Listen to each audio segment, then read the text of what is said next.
Yeah, warm good morning class. Today we are going to see yet another important topic in heat treatment, which is triple T diagram, right? So let's go deeper. So here you can see three pictures where you can see these three pictures simply says that we are using heat to alter the properties of a material.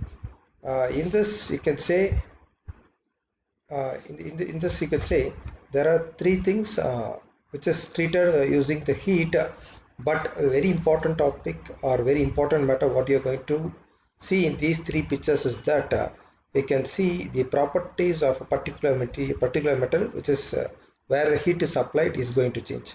So whether you take this roller, the heat is going to change, or whether you can see the meat, the heat is going to change its property.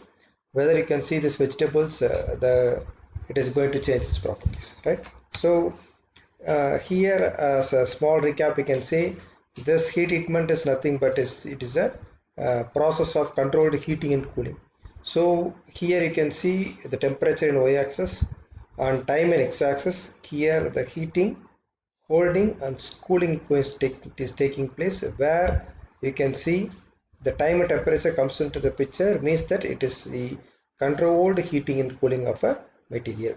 So here the prime purpose of this doing this heat treatment is that we are going to change the property of a particular material when it is heat treated. The properties such as strength, ductility, hardness, toughness, measurability, etc. that can be changed or altered during this heat treatment to a particular extent. So the first diagram what you are going to see today is the triple T diagram, which is known as a time temperature transformation diagram.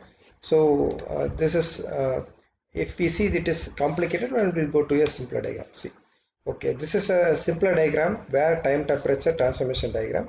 Here you can see the time in seconds in the y-axis, temperature in degrees Celsius in the time in seconds in x-axis, temperature in degrees Celsius in y-axis. Here you can see that this complete diagram is taking place inside the or below the eutector temperature. Here the red color line indicates the eutector temperature, which because here the eutector reaction taking place at 727 degrees Celsius. So this complete picture is a small part from the small part of the iron carbon phase diagram. As we discussed this phase diagram much deep in depth in previous videos. So here you can see in this time temperature transformation diagram there are three different microstructures you can see, martensite, bainite and perlite. But the most common thing in these three microstructures is that you can see the composition of these three microstructures are nothing but it's alpha plus Fe3C, right? So this alpha plus Fe3C is the component or the composition in perlite, bainite and martensite.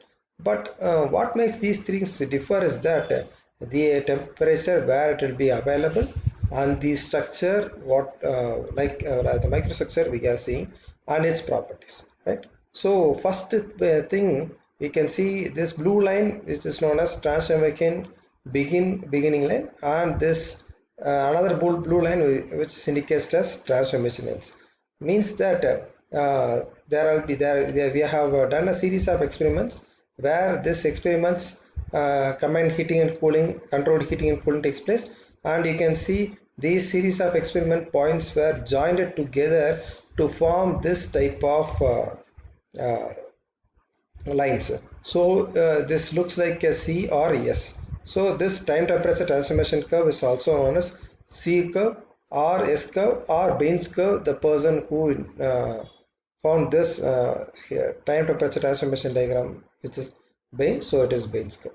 Coming to the next thing, what you're going to see is that see there are three different microstructures available as we said earlier, but with the same composition.